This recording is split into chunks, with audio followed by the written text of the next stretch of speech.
Mientras tanto, la tropa completa de los números indios había conquistado el mundo occidental. Con ellos, los navegantes europeos hallaron más fácil calcular la latitud en la que se encontraban y así atreverse a cruzar el gran océano lejos de la vista de la Tierra. Así es como tropezaron con América. Y los nuevos números se convirtieron en el vocabulario de la banca moderna tal y como lo conocemos hoy. Pero aún había mucho espacio para el viejo problema de el error humano. ¡Socorro! ¡Socorro! ¡Socorro! ¡Socorro! ¡Socorro! ¡Qué desgracia! ¡Socorro! ¡Qué desgracia! Colón pensaba que había llegado a Japón cuando de hecho había llegado a las Indias Occidentales tras recorrer la mitad del mundo. Había cometido un error que es cosa de humanos, pero había un hombre empeñado en conseguir que dejaran de producirse. Sucedió alrededor de 1600... Bueno, no sé ni por qué me molesto.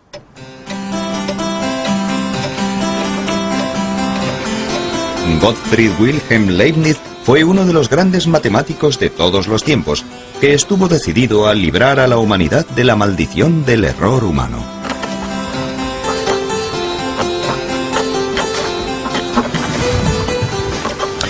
Tratando de hacerlo, Leibniz inventó algo que aún hoy sigue afectándonos en nuestras vidas cotidianas. Y lo que es más, es un invento que daría a nuestro viejo amigo Uno la oportunidad de gobernar el mundo.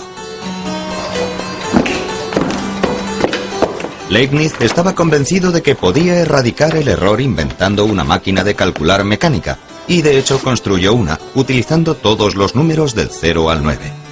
Pero después tuvo una idea mejor, inspirada por su filosofía. Es verdad que, mientras el completo vacío y la jungla sombría pertenecen a Cero, él es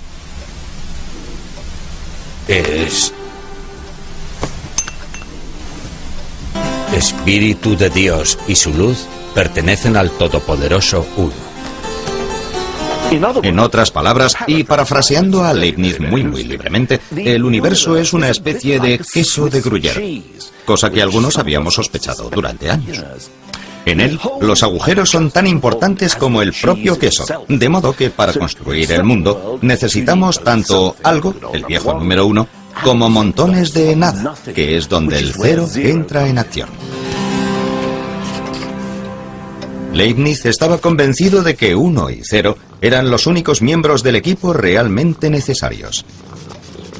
Afirmaba que con estos dos números podría hacer realidad cualquier sueño matemático, y lo que es más, eliminar el error humano.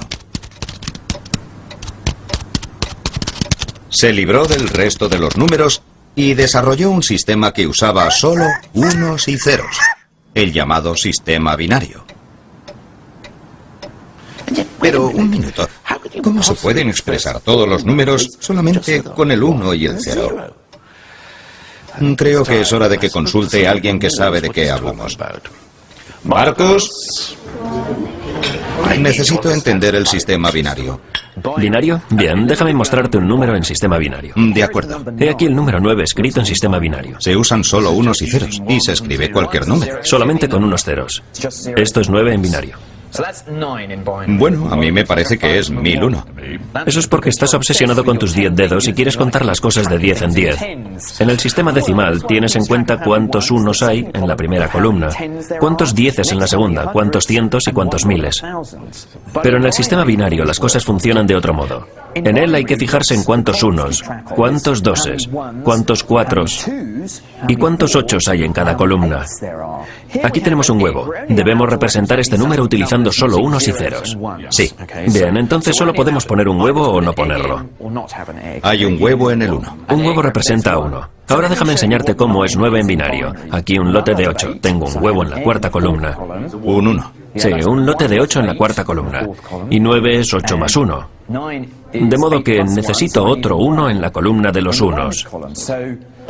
Así que en sistema binario, 9 es un 8. Ningún 4, ningún 2 y un 1. Asombroso. Pero, ¿qué pasa con los demás números? Bueno, después de unas 3 horas de clase, llegué a comprender que era posible expresar todos los números utilizando solo unos y no unos. Incluso llegué a convencerme de que no hacía falta usar huevos para hacerlo.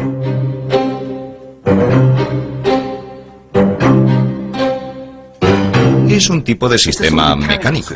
Es muy mecánico el sistema de añadir unos y ceros y por eso es perfecto para una máquina, porque a la máquina no le importa lo largo que pueda llegar a ser el número. Puede arreglárselas con números larguísimos, mientras que nosotros no podemos hacerlo. Lo interesante es que es una forma muy eficiente de sumar números y por eso a las máquinas les encanta poner los números en sistema binario. Y Leibniz diseñó una máquina binaria exactamente de ese tipo. Solo que él utilizó bolas de metal que caían sobre ranuras y no huevos y hueveras. En adelante, los errores serían cosa del pasado. Parecía que la era digital podía empezar ya a conquistar el mundo. Desgraciadamente, nunca la construyó.